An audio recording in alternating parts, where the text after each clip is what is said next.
Act 1. Fade in. Interior, the Coburn home, morning. Point of view. We peer through the windows of a memorial and onto the life of our protagonist, Valerie Coburn. An attractive auburn-colored hair and a robust, slender figure stand proudly.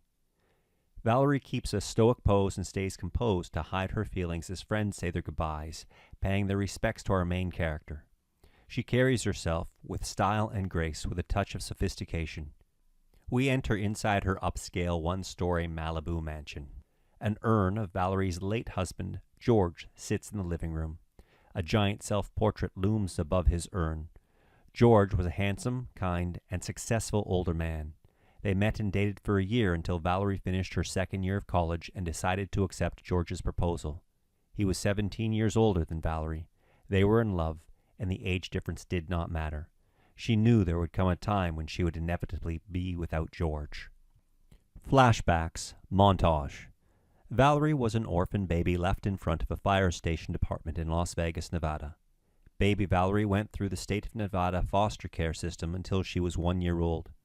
2 retired women, both university professors, became her parents one day. Valerie transitioned into a lovely, well-balanced, challenging teenager. She kept herself busy and was involved in theaters. Valerie loved performing on stage and became popular. It was her way to forget and her escape. Her peers wanted her attention, but Valerie showed little interest in having friends. Her parents were both females. She felt it was too complicated to share her life story. She stayed away from boys who attracted her, growing up without a sense of who her birth parents were and how they could abandon her. It left Valerie emotionally scared and empty. Valerie gets accepted into the University of Nevada with the help and influence of her adoptive moms. Valerie worked hard as a student and loved her independence and away from her doting parents. She loved her parents and wanted them to be proud of her. Valerie, working as a restaurant server hostess. Valerie started working part-time at a Thai restaurant to earn her income.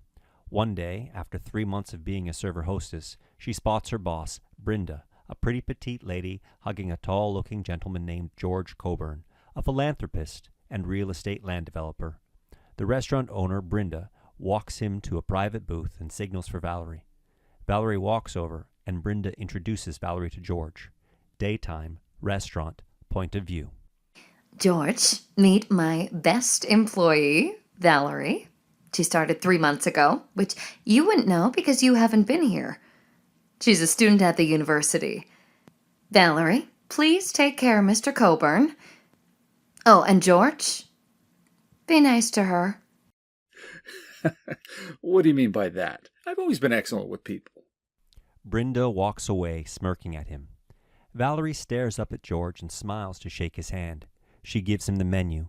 Valerie makes small talk with George, who never looks away. Valerie lays the menu down on the table as George sits down. She assumes he must have memorized it. George looks up at her with his blue eyes and says nothing. Here you go, Mr. Coburn. I'm sure you memorized everything in that menu. What would you like today? Due to their age difference, Valerie's moms were against the relationship. Over time, they could not stop their daughter. On their first date, Valerie wanted George to take her to the best casino. Daytime, casino, point of view. George takes her inside the Bellagio to see the water show. Then, his driver takes him to the Wynn Casino and hands her $200 to begin at the blackjack table. They ended up enjoying themselves and stayed. To his surprise, Valerie was excellent and won $5,000. Here you go, Georgie. I believe I owe you $200. Thank you. What do we do now? Hey, wait a minute. Is this all I get? I should be getting 50% out of that 5K. Oh, if you want more, you'll have to catch me first. George stands there smirking and scratching his head. He jokes while Valerie trots away from him, laughing. She shouts back that he must catch her first if he wants more. Valerie starts playfully running around, laughing through the crowds. George catches up to Valerie and pulls her to him. They stare at each other, and then they kiss passionately. Some people get annoyed by their distractions. But security leaves them alone. They know who George Coburn is. Wedding day. Valerie stands with her handsome groom in a simple wedding of 50 guests. Valerie's moms were beaming with pride as they remembered their beautiful, stubborn little girl. Valerie wore a white off-shoulder fitted dress that hugged her slim waist that fell to the floor. George gave her a pair of diamond chandelier earrings. He also bought a 5-carat diamond carat ring with a matching band. He had an impeccable taste. George is in a light gray linen suit with a white shirt and light gray silk necktie that Valerie picked out. George holds her tight as they dance to Etta James's At Last. A year later, they are at the hospital. Valerie is in labor, pushing and birthing their first son. They named him Andrew. George's infidelity. George comes into their house and kicks the door behind him. He rushes up the stairs and into the main bedroom in a horrible mood. He slams the dresser drawers, and Valerie can hear the commotion from Andrew's room across the hallway. She left the nursery room and ran to George in their room. Valerie calls for him, but he ignores her when they meet. He looks at Valerie, then with disgust, hastens away to refute her assertion.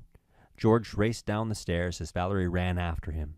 She stopped and cried at the foot of the stairs as she heard the car drive away. Evening, home, point of view. George, what's going on? Did something happen at the office? Please stop and talk to me, George. Valerie makes herself a cup of decaffeinated tea and waits for George. She falls asleep holding the baby monitor. George parks his Mercedes in the back lot of a restaurant. He unlocks the door with his key. George walks towards a short hallway and knocks lightly on a private door. Brenda opens the door and lets him in. They embrace, and he quickly undresses her as they start having sex. George returns home 3 hours later and sees Valerie asleep on the sofa. He walks over to the powder room and washes away his infidelity. George made his way from the powder room to wake his young wife. Valerie was startled and immediately sat up and became angry with him. She asked him again what was going on. George could not answer. Instead, he held her tight and apologized profusely. She pushed him away but eventually forgave him through tears. Valerie did not believe him. She sensed something was wrong. Valerie was pregnant with their second child and gave birth to another boy named Cooper. Valerie and George barely had time with each other as a couple, which added to their stress and tension. The loud arguments made their housekeepers and the children's nanny uncomfortable and quit. Valerie was overwhelmed and left with chaos. She called her moms for help. The two moms kept the peace and order in their family. When George walks into the house, the boys greet him like kings. Andrew, a 2.5-year-old boy, and Cooper, a 1-year-old, showered their dad affectionately. Happier days and a third child. Valerie, at 26, was having her third child. George held Valerie at the hospital, thanking her for being courageous and giving him a chance to be a husband and father. George wept for the first time on her shoulder. She looks at George and smiles, but her smile soon turns into yelping in pain. George shouted for help, and the nurses and her OB, Dr. Dimitri, ran into their room. Their only daughter, Margaret, was born. George was ecstatic and excited holding his baby girl. Valerie was exhausted from losing blood. They had to cover her with heated blankets while her OB worked on her. George's face was ashen with concern. The nurses took baby Margaret from him to wash her and wrapped her in a swaddle. George goes over to his wife's bedside to caress her face and tells her that Dr. Dimitri is fixing her up like a teenager again as he winks at her. Inaudible. Hospital. Ronald Reagan UCLA Medical Center. Oncology.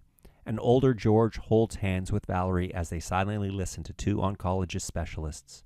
Valerie wipes her eyes as George hugs and comforts her. Cut to voiceover. When is this going to be over? I need to get out of here. I don't want to be here. Where are you? What are you doing? Interior, kitchen, Marble Island, living room. Point of view. Memorial wraps up and Valerie helps her housekeeper, Tanya, who is an absent-minded cleanup person. Here we introduce her adult kids walking toward the kitchen. Valerie hears her phone text tone and looks at her phone quickly, then cracks a smile while reading her message. Her smile is not forced but genuine, with a touch of eagerness built in. Point of view. Valerie looks up from her phone to see her firstborn son, Andrew, 27, a tall, handsome, dark-haired, unshaven face with a degree in business marketing from USC, an analytical and always illogical thinker. A pessimist at times, which the family gets annoyed with. Her second son, Cooper, 26, has dark blonde hair, a slim build with rips of muscles, charismatic locks of curly rocker-style hair. A fitness guru and professional trainer accompanies his brother Andrew. Next, we soon see her only daughter, Margaret, 24, trailing behind her brothers. Margaret is of average height, brown-haired, has a curvy build, and has rounded-eyed beauty. Fierce-natured, strict-nonsense personality. Margaret owns a small French boutique that sells hats and accessories imported from France in Melrose.